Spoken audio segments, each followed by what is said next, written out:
자, 누가복음 14장 16절부터 보겠습니다. 누가복음 14장 6절 한 절 읽겠습니다. 이르시되 어떤 사람이 큰 잔치를 배설하고 많은 사람을 청하였더니, 바리새인 중에 선을 베푸고 덕망이 있는 지도자 중 한 사람이 안식일에 잔치를 베풀어서 많은 사람들을 초청했어요. 잔치를 베푼 사람도 영광이지만은 또 바리새인들이 또 저를 존경하기 때문에 그 집으로 많이 왔고, 또 예수님도 초청을 했어요. 그리고 바리새인들은 예수님을 향해서 저가 죄인들과 창기들과 같이 먹고 마신다. 예수님은 죄인들과 세리와 또 창기들과 먹고 마셨다. 포도주도 마시고 비난을 한 거죠. 거기는 뭐 포도주를 많이 마시니까. 예수님이 즐겁게 죄인들과 지내니까 바리새인들이 많이 예수님을 이제 모독을 한 거죠. 그렇게 취급을 했는데 그 예수님을 잔치에 초청을 했습니다. 그래서 예수님께서 그 안식일에 그 잔치에 또 병든 자를 보고는 안식일에 병 고치는 것이 합당하냐? 아무도 대답하지 못하니까 그 병자를 고쳐 보냈죠.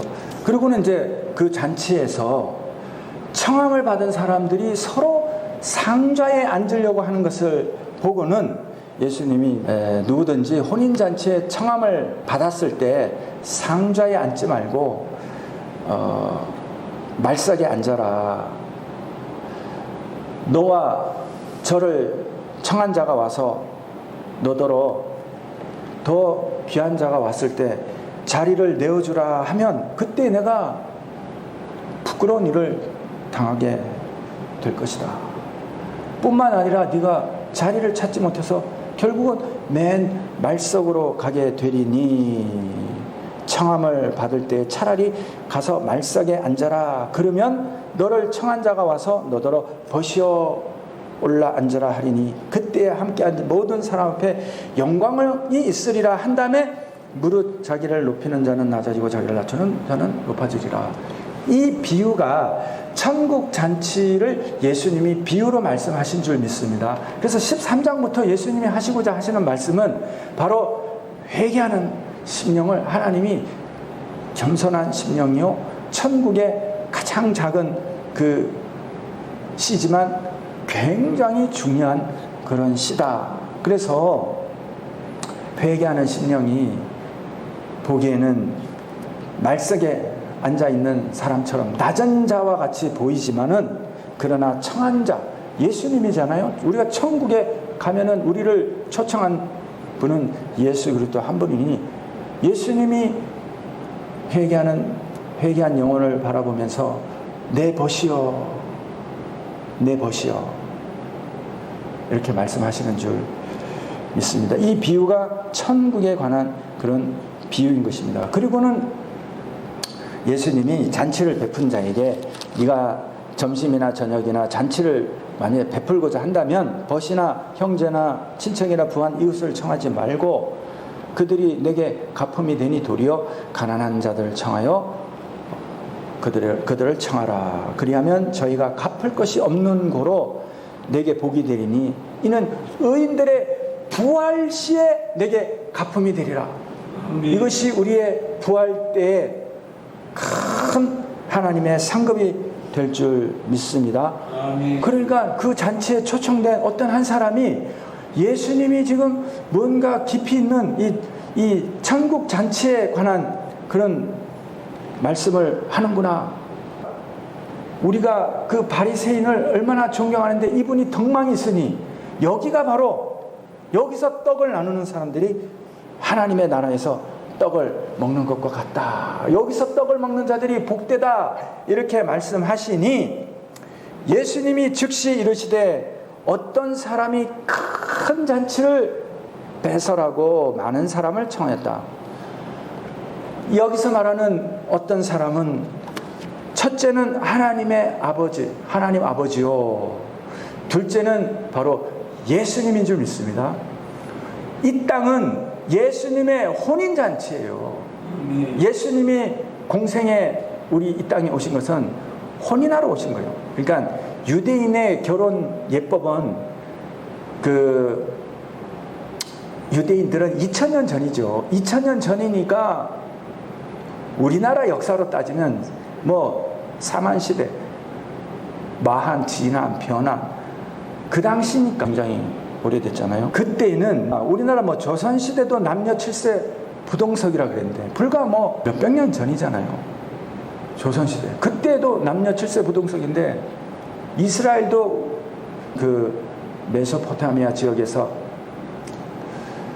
이렇게 하나님의 부르심을 받아서 특별히 부름받은 그런 민족이라고 저는 알고 있습니다. 어쨌든 그 당시에 하나님의 말씀에 남자와 여자가 만날 수 있는 이런 공식적인 시간은 오직 하나님이 세우신 절기 외에는 만나기가 굉장히 힘들었다 그래요.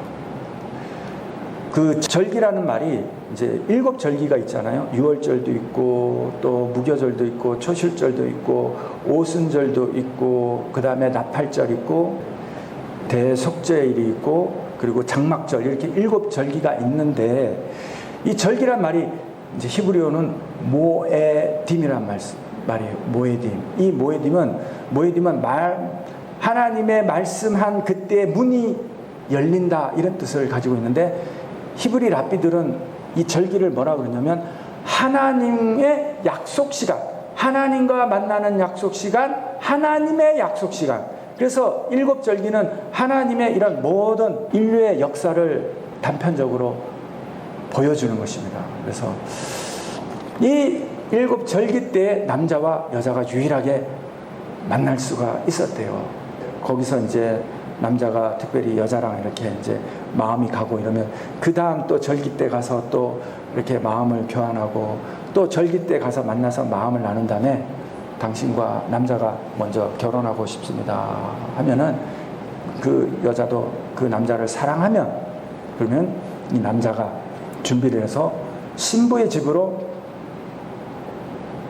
그 약혼 예물을 들고 먼저 찾아가는 것입니다. 이게 신부의 집으로 찾아가서 그리고는 거기에서 이제 그 신부의 장인어른에게 나는 어느 지파 사람 누구누구입니다. 그러면서 우리 가문은 이런 사람이고 뭐 이런 좀 자기 이제 가문에 대해서 이제 장인어른이 물어보면 거기에 답변을 하고 그 장인어른이 이 남자에 대해서 이제 어느 정도 신뢰가 생기면 그러면 이제 자기 딸에게 가서 너는 이 남편에 대해서 얼만큼 알고 있느냐. 둘째는 이 남편에 대해서 섬길 수 있고 그 가문에 들어가서 어떤 그런 생활을 할 수 있는 그런 마음의 각오가 있느냐. 그리고 세 번째는 정말 이 남자를 사랑하느냐. 이 세 가지를 질문한다고 그래요.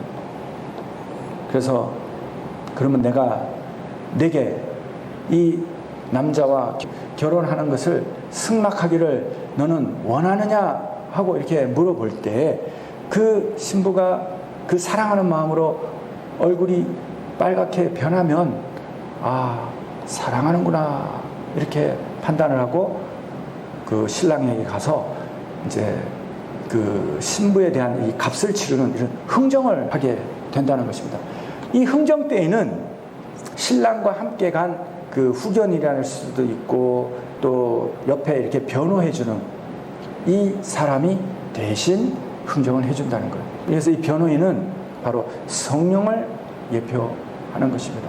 그래서 값을 다 흥정해주고 대신 이런 것들을 다 해주는 줄 믿습니다. 뭐 가난한 사람도 있으면 그 가난한 사람의 지참금도 이 대신 이 사람이 보증해주고 다 이렇게 흥정해주고 해준다는 거예요. 얼마나 좋아요. 우리가 기도할 바를 빌 바를 알지 못하지만 하나님의 성령이 친히 하나님의 뜻대로 우리를 위하여 간구해 주시는 줄 믿습니다. 이렇게 해서 약혼식의 도장을 찍고 약혼 서약서를 딱 신랑이 가지면 그때부터 신랑의 마음은 잔치의 마음이라는 거예요. 그리고는 아버지 집으로 가서 그때부터 이제 신부와 함께 거처하게 될 그러한 집을 그때부터 짓기 시작한다는 거예요. 그 기간이 뭐 1년이 될 수도 있고 2년이 될 수도 있고, 아무튼 그 기간은 아무도 모른대요. 신부도 모르고 신랑 자신도 모른다는 거예요. 오직 시아버지, 그러니까 신랑의 아버지만이 그 권세를 가지고 있다는 것입니다. 그래서 신랑은 열심히 일해서 그 신부와 살 그런 사랑의 분량만큼 아마 집을 짓는 것 같아요.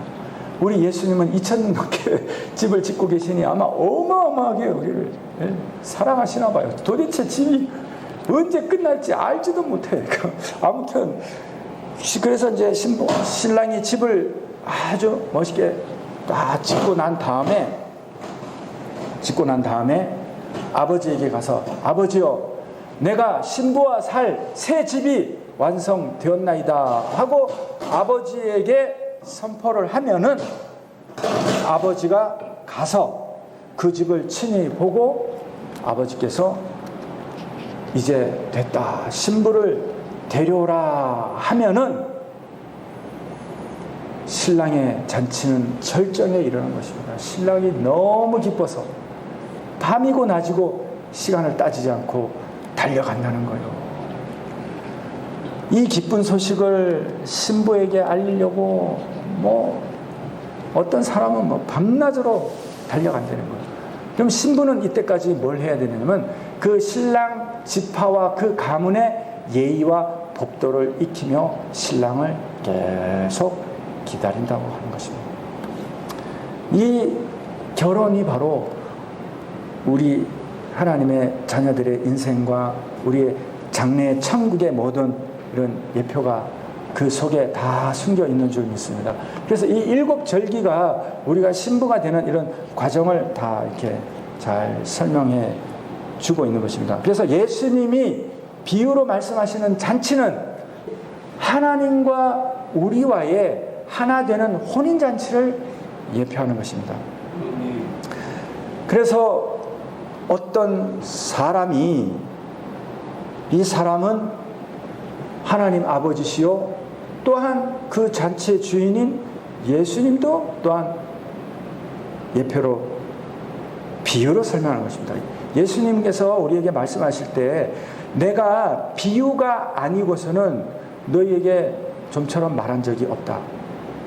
예수님은 모든 말씀이 천국의 비유가 그 안에 있는 줄 믿습니다. 그리고 이 큰 잔치라는 것은 바로 혼인잔치를 말하는 것입니다. 이 혼인잔치를 배설하고 많은 사람을 청하였다. 하나님께서 그 아들 예수 그리스도를 통해서 이 땅에 구원의 혼인잔치를, 큰 잔치, 이 큰 잔치라는 이 말이요, 그 축제도 말하고 이것이 영접하다 이런 뜻을 가지고 있습니다. 잔치인데 영접하다 이런 뜻을 가지고 있다고 그래요. 공식적인 그 연회, 만찬, 그러니까 공식적이기 때문에 절기가 날짜가 오면 반드시 그렇게 치러야 되는 그런 잔치를 말하는 것입니다. 그래서 이제 그 잔치를 배설하고 많은 사람을 청했다. 모든 천하 만민에게 구원의 은혜는 열려 있는 줄 믿습니다. 자, 7절 한 절 읽겠습니다. 잔치할 시간에 그 청하였던 자들에게 종을 보내어 가로되 오소서 모든 것이 준비되었나이다 하매, 이 잔치할 시간은 뭐냐면은 유대인들은 7일간 잔치를 한대요. 이 7일간이라는 것은 7절기를 우리에게 말해주고 하나님의 모든 때를 말하기도 하는 것입니다. 잔치할 때에 예수님이 우리를 구원하시는 때에, 그때에, 그죠? 잔치는 우리를 구원하는 때인 것입니다. 잔치할 그 시간에 청하였던 자들에게 종을 보내어 가로되, 청하였던 자들은 미리 말씀을 주고 예수께서 이 땅에 구원할 메시아가 오신다고 여러 선지자들에게 계속 말했던 그 청하였던 자, 그래서 유대인을 가리키는 거죠. 그들은 하나님이 먼저 택한 백성이요, 하나님의 말씀을 먼저 받은 백성이요, 언약의 백성이라. 하나님의 언약은 우리 모든 죄인들을 하나님께서 구원하신다는 언약이잖아요. 그러니까 그 잔치할 시간에 청하였던 자들에게 종을 보내어 오소서, 모든 것이 준비되었나이다. 우리의 구원에 필요한 모든 것이 다 예수 이름 안에 예비되어 있는 줄 믿습니다. 18절에서 20절 보겠습니다. 다 일치하게 사양하여 가로되, 하나는 가로되 나는 밭을 샀음에 불갑을 나가보아야 하겠으니 청컨대 나를 용서하도록 하라 하고, 또 하나는 가로되 나는 소 5겨리를 샀음에 시험하라 가니 청컨대 나를 용서하도록 하라 하고, 또 하나는 가로되 나는 장가 들었으니 그러므로 가지 못하겠노라 하는지라. 사실 이 비유는 예수 그리스도의 그 구원의 은혜의 복음, 믿음으로 말미암은 구원의 복음에 대한 거절하는 모든 사람들의 그러한 그 어떤 양태를 지금 말하는 것입니다. 다 일치하게라는 말이 이게 하나라는 뜻이에요.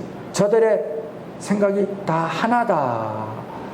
하나로 저희들이 거절한다. 이 거절이란 말이 법적 의무에 의한 강요된 그런 어떤 거절, 그리고 회피하고 피함, 이런 뜻을 가지고 있는데, 이것이 있잖아요, 문법적으로는 계속 그런다는 거예요. 한 번만 그런 게 아니라 끝이 없이 계속 거절하는데, 이 거절이 되게 중요한 게 나는 이미 완성돼 있고 나를 위해서 그거를 거절한다, 이런 뜻을 가지고 있어요. 문법적으로 아주 어려운데, 그리고 이게 능동형이 아니라 사로잡혀서 그리 할 수밖에 없는 상태, 이런 뜻입니다. 수동형이에요. 거절을 했는데 수동형이에요.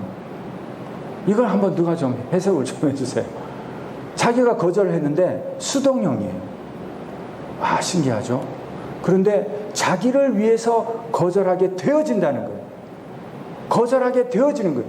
자기 입으로 말을 하는데 자기를 위해서 그렇게 되어진다는 거예요. 자기를 위해서. 그리고 자기가 주인이고 주체적인 판단의 온전한 존재라는 것이 문법 안에 내포되어 있어요. 이 중간태라는 이상한 문법이 굉장히 많이 쓰이는데, 헬라어에는 능동도 아니고 수동도 아닌 중간태라는 상태는요, 온전함을 가리키는 거예요. 온전함. 우리가 하나님 앞에 온전하게 된 천국의 상태가 중간태예요. 남자도 아니고 여자도 아니고, 남자도 있고 여자도 있고, 시집가고 장가갈 일이 없는 상태, 온전한 상태를 말하는 줄 믿습니다. 저들이 거절하는 상태가 그와 같은 상태예요. 저들이 사양하는 그 일치된 모습, 그래서 세상은 한 길로 무익하게 되는 것입니다. 그 한 길이 바로 선악나무에 전부 다 부종되어 있는 상태로 돌아가는 것이 바로 이 세상인 줄 믿습니다. 그 세상이 율법의 세상이에요. 율법의 세상이 없으면 이 세상은 존재할 수가 없어요. 율법은 선악의 세상이기 때문에 좋고 나쁘고로 이 세상이 세워지는 것입니다. 선악이 무너지는 즉시 이 세상은 무너지기 때문에 저들이 그 지게표를 때를 따라 이렇게 옮기는 것이고, 저들의 악이 쉬지 아니하는 것입니다. 그래서 이 세상을 저들이 계속 붙들고 권세를 가지려고 하는 줄 믿습니다. 하나님이 주신 지게표대로 하면은 이 땅이 선하게 그나마 하나님의 사랑대로 귀결이 될 터인데, 그 지게표를 계속 악의 나라로 지게표를 계속 기준을 옮기기 때문에 이 땅에는 악의 세상이라는 것이 스스로 증명되는 줄 믿습니다. 나는 밭을 샀음에 내 소유가 많으므로 불갑을 나가보아야 하겠으니, 한 부자가 느니 예수님의 구원 얻는 것을 두고 선생이여 내가 어찌하여야 구원을 얻겠나이까. 예수님이 그 부자간을 보고 이상하게 여기고, 네가 의롭게 되고자 할진데, 예수께서 하나님을 내 몸과 같이 사랑하고 내 이웃을 내 몸과 같이 사랑하라, 이렇게 말했어요. 그러자 이 젊은 부자 관원이 내가 이것은 어려서부터 지켰나이다. 내가 더 이상 무엇을 하리까? 예수님이 더 이상하게 쳐다보고는 네 소유를 팔아 가난한 자들에게 주고 너는 나를 쫓아라 하니 그가 자기 소유의 많음을 인하여 근심하고 예수를 떠나갔다. 이들이 자기 소유로 말미암아 결단코 하나님의 구원의 잔치에 온전하게 참여하기가 어렵다는 것을 말해주는 것입니다. 그리고 또 하나는 가로되 소 5겨리를 샀음에 시험하러 가니 청컨대 나를 용서. 소 5겨리 10마리잖아요. 이 사람은 자기의 일과 사명이 자기에게 일이 많고 여러 가지 이런 걸로 인하여 예수님의 천국 잔치를 마다하는 것입니다. 마르다와 마리아가 있었는데 마리아는 동생이라 그 형제가 베다니에 있는데 부모가 없었기 때문에 예수님이 이들을 특히 사랑했어요. 예수님이 자주 베다니에 들렸는데 베다니란 뜻이 근심하는 자의 집 이런 뜻을 가지고 있어요. 그 집에 오빠가 나사로예요. 나사로는 하나님의 도움이다. 하나님의 돕는 배필을 말하는 나사로. 그 나사로 집에 마리아가 있는데 예수님만 가면 마리아는 예수님의 발 아래 바싹 붙어서 주의 말씀과 은혜의 말씀을 사모했고 그 언니 마르다는 예수님 오시면 대접하고자 너무 바빴던 것입니다. 마르다가 주여 내 동생을 보내요. 음식 준비하는 일을 좀 돕게 하소서. 그러자 예수님이 마르다야 마르다야 내가 한 가지만으로도 족하다. 마리아는 좋은 것을 택하였으니 저가 빼앗기지 아니하리라. 저가 빼앗기지 아니하리라. 우리에게 예수 그리스도의 천국 잔치가 더 중요한 줄 믿습니다. 제가 옛날에 중고등부 할 때 수련회 가서요 이런 질문을 했어요. 학생들에게 1. 돈을 많이 벌어서 많이 쓴다. 2. 돈을 많이 버는데 검소하고 적게 쓴다. 3. 돈은 안 버는데 돈을 안 쓴다. 4. 돈을 안 버는데 돈을 많이 쓴다. 너희들은 이 중에 어느 것이 좋으냐 했더니 10명 있었는데 2사람 빼고 전부 다 많이 벌어서 많이 쓰고 싶어요. 양심은 있으니까 많이 벌어서 많이 쓰고 싶대. 한 해는 적게 벌고 많이 쓰고 싶어요. 나는 내 아버지가 부자였으면 좋겠어요. 우와, 너는 진짜 천재야. 그러나 그런 사람은 과연 몇이나 될까? 근데 한 사람은 한 해가 여자인데 내가 질문한 중에 유일하게 적게 벌고 적게 쓰는 게 좋은 것 같아요. 그래서 너는 왜 그걸 택했냐? 그러니까 왠지 그게 좋은 것 같아요. 제가 깜짝 놀랐어요. 그런데 아이들이 상처받을까 봐 정답은 없다. 그러나 너희들 돈을 벌려면 돈이 어디에서 나오냐? 세상에서 나오지. 세상에서 너희들을 돈을 벌려면 너희들 거기에 목숨을 던져야 된다. 거기에다가 충성맹세해야 된다. 그리고 쓰는 돈이 즐겁겠느냐? 그러나 선택은 너희들 마음이다. 나라면 돈을 벌려고 애쓰지 않고 나는 하나님과 교제하는 게 너무 즐겁고 감사한 걸 그때 전도사였기 때문에 전도사님은 맛을 봤기 때문에 또 알기 때문에 무엇이 중요한지 알기 때문에 나는 절대로 이 은혜의 시간을 빼앗기면서까지 지나치게 아마 돈을 벌고 싶지 않다. 그리고 하나님의 능력은 하나도 돈을 쓰지 않아도 행복할 수 있는 능력이 전도사님이 있다. 너희들보다 전도사님이 돈을 더 안 쓴다. 너희들이 나보다 훨씬 많이 쓴다. 소 5겨리, 소 10마리를 샀으니 보통 일이 아니잖아요.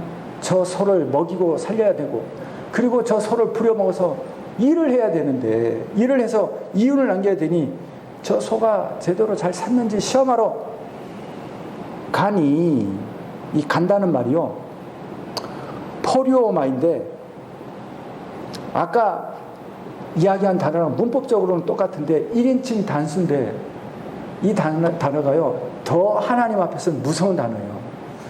예수님이 하시는 일에 대해서는 1인칭 단수라고 표현해요. 예수님과 1대1로 싸우는 사람도 1인칭 단수로 표현을 하는데 그와 같은 사람이에요. 절대로 예수의 구원의 은혜를 받지 못하는 자기가 주인인 사람. 일이 있는 사람, 무서운 사람입니다. 이렇게 표현을 예수님이 문법적으로 해놨더라고요. 그리고 또 하나는 나는 장가 들었으니. 유대인들은 결혼을 하면요 일주일 동안 문 밖에 못 나오도록 법적으로 돼 있나 봐요. 우리나라에도 그런 법이 있었으면 좋겠어요. 결혼할 때만이라도 일주일 동안 문을 걸어 잠궈서요 못 나오게 한다는 거예요. 음식도 들여보내주고 축복해 주는 거예요. 사람에 대한 하나님의 사랑이 그들 삶 속에 있는 것 같아요. 나는 장가 들었으니 그러므로 가지 못하겠노라. 그러잖아요. 장가 들었으니 일주일 동안 7일간 천국 잔치도 7일인데 세상의 잔치도 7일이야. 너무 즐겁고 좋아요. 이 잔치와 천국 잔치를 비교하니까 이 잔치가 더 좋은 거야. 나는 7일 동안 사람들이 문을 걸어 잠그니 아이고야 어쩌죠? 세상에서 제일 큰 잔치가 혼인잔치인데 그러니 그 잔치가 어떤 잔치인지 모르겠는데 나는 못 갑니다. 잔치에 대해서는요 뭐 이렇다 저렇다 뭐 설명도 없어요. 나는 장가 들었으니 못 간다. 장가 드는 사람이 가긴 어딜 가요. 그죠? 그러니까 이렇게 말을 하는 것입니다. 21절 한 절만 보겠습니다. 종이 돌아와 주인에게 그대로 고하니 이에 집주인이 노하여 그 종에게 이르되 빨리 시내의 거리와 골목으로 나가서 가난한 자들과 병신들과 소경들과 전원자들을 데려오라 하니라. 이 병신이란 말을 너무 오해하지 말게 되기로 신체에 병이 들었다 이런 뜻이에요. 그러니까 뭐 옛날에는요 저처럼 눈이 이 정도 나쁘면요 병신이라 그랬어요. 신체에 여러 가지 병이 들었다 이런 말이죠. 여기서 예수님의 비유는 여러 가지예요. 여기서 종은 사실은 예수님이 있는 이 시대에는 이 종은 예수님 자신을 말하는 거예요. 하나님의 천국의 잔치를 배설했고 내가 그 잔치를 위해서 종으로 왔는데 그 예수님이 천국에 올라간 이후에는 우리 목사님과 저가 종이죠. 하나님의 비유는요 한 가지만 뭐 이렇게 말하는 게 아니라요 시간과 공간과 이런 것들을 관통하기 때문에 시마다 때마다 그 뜻이 달라지는 줄 믿습니다. 종이 돌아와 하나님이 베푸신 이 잔치에게 주인에게 말을 했어요. 지금 잔치를 거절하는 이 사람들이 누구냐면 회개하지 않는 바리새인과 서기관과 사두개인과 율법 교사를 꼭 집어서 말하는 줄 믿습니다. 그렇게 말하니 집주인이 노하였다. 집주인이 노하였다. 그리고는 그 종에게 이르되 빨리 시내의 거리와 골목으로. 왜 빨리라 그러겠습니까? 이 잔치는 영원토록 있는 것이 아니라 구원의 잔치는 정해져 있는 줄, 시간이 하나님 뜻 안에 정해져 있는 줄 믿습니다. 하나님은 약속대로 우리를 구원하기 위해서 오셨고, 그리고 구원의 문을 여셨고, 부활의 생명을 여셨고, 이 땅에 사망의 권세를 깨뜨리셨고, 믿는 자들을 주 안에서 영원한 생명을 우리에게 주신 줄 믿습니다. 그리고 약속대로 심판을 위하여 이 땅에 오시는 줄 믿습니다. 그래서 여러 연약한 자들을 데려오라. 그래서 예수님이 지금 안식일에 병자를 고치고 저 질병 가운데서도 하나님의 성상을 회당을 찾아서 회개하면서, 유대인들은요 병자들은 죄인이라 생각했기 때문에 이들은 할 수 있는 일이 회개밖에 없었어요. 오늘날 교회에서도 여러 가지 환난을 당한 사람, 병자들을 죄인이라고 하면 안 돼요. 옛날에 제가 아시는 그 안수 집사님도 IMF를 지나면서 버티다 사업이 정말 기우면서 빛을 끌어다가 어떻게든지 기도하면서 버텨보려고 그랬는데 사업이 계속 안 좋았어요. 그 안수 집사님이 이제 장립을 받아야 되는데 자꾸 힘들고 이러니까 어떤 교회는 헌금을 2천만 원인가 이렇게 내야 돼요. 남자는 뭐 더 많이 내고 이런. 그런데 이제 그 돈도 너무너무 이제 없고 이러니까 한 해 미루고 2해를 미뤘어요. 그러니 자기 동기들은 다 장립을 받았는데 이 안수 집사님은 밤낮으로 부르짖어 기도하면서 사업장을 위해서 기도하는데 빚은 늘어나고 회복될 기미는 쉽지 않은가 봐요. 이제 3년째 되던 해 옆에 동료들과 이제 이런 수석 장로님이 오셔가지고 안수 집사님 올해는 장로 장립을 받으시죠. 자꾸 겸손하게 하지 마시고 장로 장립을 받으세요. 막 그러면서 얼마나 힘드셨겠어요. 수석 장로님이 오셔가지고 이렇게 권면하고 이러니까 이 안수 집사님이 그러면 장로님의 말씀대로 제가 헌금할 돈은 없지만 제 있는 성실껏 하겠습니다. 그래서 이제 기도하면서 500만 원인가를 준비를 해가지고 있는 돈 다 그 와중에도 해서 이제 장로 장립을 청원했는데 당회에서 서류를 보고 이렇게 심사를 하면서 그 헌금 500만 원 낸 것 때문에 우리 교회의 전통과 이런 헌신하는 이런 헌신자들의 마음에 규칙에 어길 수 없다. 당회에서 장로님들이 이제 좀 미루자, 보류하자 이렇게 된 거예요. 그러니까 사업장도 힘들고 저런 사람이 장로 장립을 받으면 은혜가 안 된다. 아 그래가지고 신방 때 목사님이랑 장로님이 두 분이 오셔가지고 정중하게 장로 장립하는 걸 좀 미룹시다. 성도들에게 우리 안수 집사님 사업장 어렵고 이런 것도 다 알고 있는데 덕이 안 되고 교회에 덕이 안 되니 좀만 미룹시다. 그만 너무너무 상심했는데 거기까지는 괜찮았어요. 그래도 열심히 예수 붙들고 신앙생활 하려고 했는데 요업과 같이 그 성도님들이 장로 장립할 때 그 안수 집사님이 장립을 못 받으니까요. 그 큰 잔치가 끝나고 나서 수근수근 되기 시작하는 거예요. 저 안수 집사님이 무슨 죄가 있나 보다. 뭐 나쁜 짓을 저질렀나 보다. 교회에 뭔 일이 있나 보다. 하고는 수근수근 되기 시작하는데 너무너무 괴로워서 그만 교회를 나왔는데 진짜 혀를 깨물면서 나오면서 교회 다니는 사람들만 쳐다보면 미움이 막 불같이 타오르는 그런 사람이 됐어요. 그분이 저랑 며칠 동안 같이 식사하고 이러면서 저한테 그런 이야기를 털어놓는데요. 제가 막 가슴을 치면서 성령을 회방하는지 누가 누구의 믿음을 제가 그래서 그때 제가 막 사죄를 했어요. 우리가 사람이 모인 곳에는 죄가 있습니다. 사람의 말을 듣지 말고 예수님만 바라봅시다. 제가 이제 그렇게 말을 했어요. 한 영혼이 교회에 들어오기가 얼마나 힘든데 그리고 왜 그렇게 비난을 하는지 모르겠어요. 사람들이 오래되면 오래될수록 왜 그런지 모르겠어요. 너무너무 마음이 아파요. 그래서 성령을 회방하는 그 아픔을 제가 보면서 하나님이 얼마나 애통해 하실까 이런 마음을 제가 가진 적이 있습니다. 그러니까 주 안에서 우리가 정말 미워하지 말고 교회 안에 서로 힘이 되고 남을 나보다 좀 낮게 여기면 좋겠다 이런 생각을 많이 했습니다. 그래서 어쨌든 그 집사님이 그리고 나서는 이를 악물고 내가 성공하리라. 그 이후로부터는요 사무실을 하나 구해놓고요 잠도 안 자고요 밤낮으로 일했대요.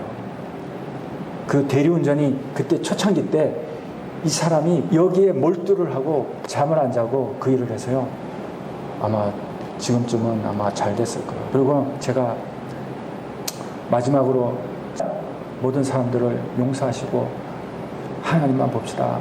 아무리 큰 교회라도 사람이 모인 곳에는 죄가 그치질 않나 봅니다. 그래서 우리는 죄인인가 봐요. 그리고 다시 예수님을 찾으시고 예수님만 보시고 그 좋은 믿음을 잃어버리면 얼마나 안타깝냐. 그랬더니 전도사님 너무 감사합니다. 너무 감사합니다. 그렇게 말을 하더라고요. 다시 신앙을 회복하고 하나님이 주시는 말할 수 없는 평강과 기쁨이 그분에게 함께 하시기를 지금도 바라고 있어요. 저는 그 일이 일어났을 줄 믿습니다. 자, 하나님 아버지 감사합니다. 은혜를 더하여 주시고 귀한 하나님의 의의 목자들과 하나님 이 기쁨의 예배를 드리게 하시니 감사를 드립니다. 우리가 하나님 나라 안에서 한 마음이 되게 하시니 감사합니다. 이로 보건대 하나님 나라와 세상 나라는 홍해가 갈라지듯 갈라진 줄 믿사오니 이제 새 술은 새 부대에 담을 수밖에 없는 처참한 이러한 환난의 때에 아버지여 우리에게 위로와 소망을 더하여 주시옵소서. 감사를 드렸고 예수님의 이름으로 기도합나이다. 주기도문으로 예배를 마치겠습니다. 하늘에 계신 우리 아버지여 이름이 거룩히 여김을 받으시오며 나라에 임하옵시며 뜻이 하늘에서 이룬 것 같이 땅에서도 이루어지리이다. 오늘날 우리에게 일용할 양식을 주옵시고 우리가 우리에게 죄 지은 자를 사하여 준 것 같이 우리 죄를 사하여 주옵시며 우리를 시험에 들게 하지 마옵시고 다만 악에서 구하옵소서. 대개 나라와 권세와 영광이 아버지께 영원히 쌓옵나이다. 아멘.